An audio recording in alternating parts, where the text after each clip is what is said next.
botxí, o tot el contrari. Li dedico aquest vídeo a qualsevol persona que s'hi pugui sentir identificat o identificada.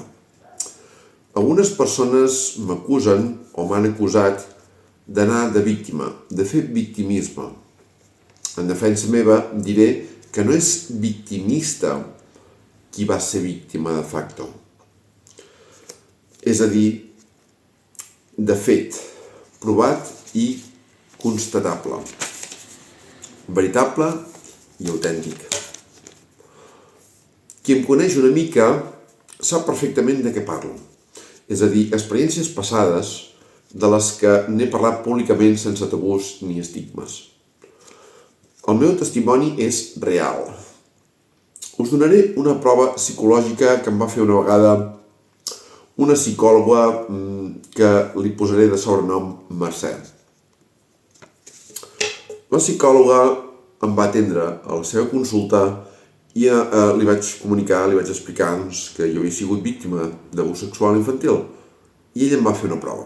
La prova va consistir en la següent. Ajunta aquests dos dits, no recordo si eren aquest dit i el polze o aquest, no recordo si era un o l'altre o el petit, no recordo quins eren. Ajunta aquests dos dits, anem a posar aquest exemple, ajunta aquests dos dits i apreta'ls al màxim de fort, que no es puguin separar. A continuació es va posar al meu costat i va intentar separar els dos dits. Amb tota la seva força va intentar separar els dos dits.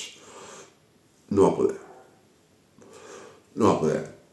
Estaven tan units que no... I segons la psicòloga aquesta Mercè, la prova estava superada en dir-me que si hagués tingut alguna fissura al meu relat, si hagués tingut alguna invenció, alguna història falsa, s'haguessin separat aquests dits. Llavors, el fet constatable era que en no poder separar els dits, la història era real o veritable perquè les meves conviccions eren autèntiques. Per tant, ella donava molta credibilitat al meu relat. Llavors, això va ser una prova que em va fer aquesta psicòloga.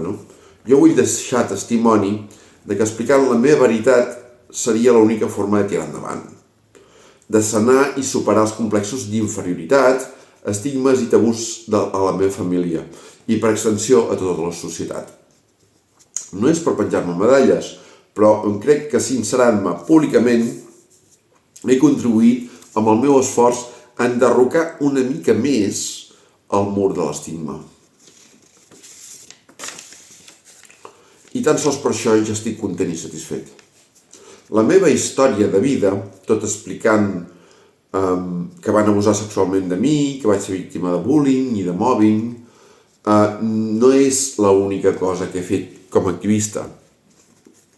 He fet múltiples labors, de les quals se n'han beneficiat altres persones amb trastorn mental, altres professionals, altres entitats o associacions, mitjans de comunicació, etc. I per, diguéssim, autoritzar aquestes paraules, em referiré a aquest document que data del 25 d'agost de 2020. Un certificat de voluntariat emès per la secretària d'Activament i el coordinador de projectes en el seu dia, en el que s'esmenta que Daniel Ferrer Teruel, jo, realitza des del 28 de setembre de 2014 fins al dia d'avui diverses funcions de voluntariat dins la nostra associació, tant en la gestió associativa com formant part de diversos equips d'activisme en salut mental, desenvolupant-se sempre amb compromís i responsabilitat. En aquest informe s'esmenten totes les meves tasques dins l'associació Activament, entre les quals hi ha la representació institucional, i dins la representació institucional trobarem vocal territorial de la delegació d'Osona, amb totes les seves funcions, vicepresident de l'entitat entre els anys 2017 i 2019, cosa que vaig repetir entre el període 2023 i 2025, membre de la taula de salut mental d'Osona, amb totes les seves funcions, vocal de l'Associació Coordinadora de Voluntariat d'Osona, amb totes les seves funcions, i en altres espais de representació, fundador i membre de la comissió organitzadora del Dia de l'Orgull Boig, representant a la Comissió de Participació i Seguiment d'Obertament. Més enllà, en l'àrea de comunicació, vaig ser responsable del telèfon institucional d'Activament, amb les seves funcions. Membre de l'equip d'edició del blog d'Activament, amb les seves funcions. Membre de l'equip de xarxes socials, amb les seves funcions. Membre de Radioactiva, el programa de ràdio d'Activament i les seves funcions. Col·laborador en la gestió de les bases de dades i les seves funcions. I en un altre àmbit, en els equips d'activisme, vaig ser membre fundador i moderador del grup d'ajuda mútua de Vic, amb les seves funcions. Membre de l'equip de sensibilització comunitària, amb les seves funcions. Membre de la Comissió de Drets, amb les seves funcions. I membre de l'equip de capacitació de la base social, amb totes les seves funcions. Aquest informe acaba esmentant que el senyor Ferrer realitza a les diverses àrees de representació institucional, gestió associativa i equips d'activisme suposen una dedicació de 35 a 40 hores mensuals. La qüestió és que jo discrepava d'aquestes hores perquè em dedicava moltes més. Probablement em dedicava 20 o 30 setmanals. Però bé, això és una qüestió menor. I aquest informe data del 25 d'agost de l'any 2020. Continuo. I no és per penjar-me medalles, sinó per dir orgullosament boig, com sóc jo, que m'he unit a desenes, centenars de milers i milions de persones amb diversitat psicosocial a fer extensiva la lluita cívica ordenada, pacífica, programada i compromesa i cantada als quatre vents sobre la realitat de tots i totes aquestes persones que han viscut l'embat de la violència, l'agressivitat, l'assetjament, traumes, pèrdues humanes, accidents, suïcidis, assassinats, homicidis, guerres, estrès, angoixa, patiment, vulneració de drets humans, abusos, coaccions, negligències, iatrogènia, amenaces, sabotatges, venjances, ràbia, odi, discriminació, rebuig, etc.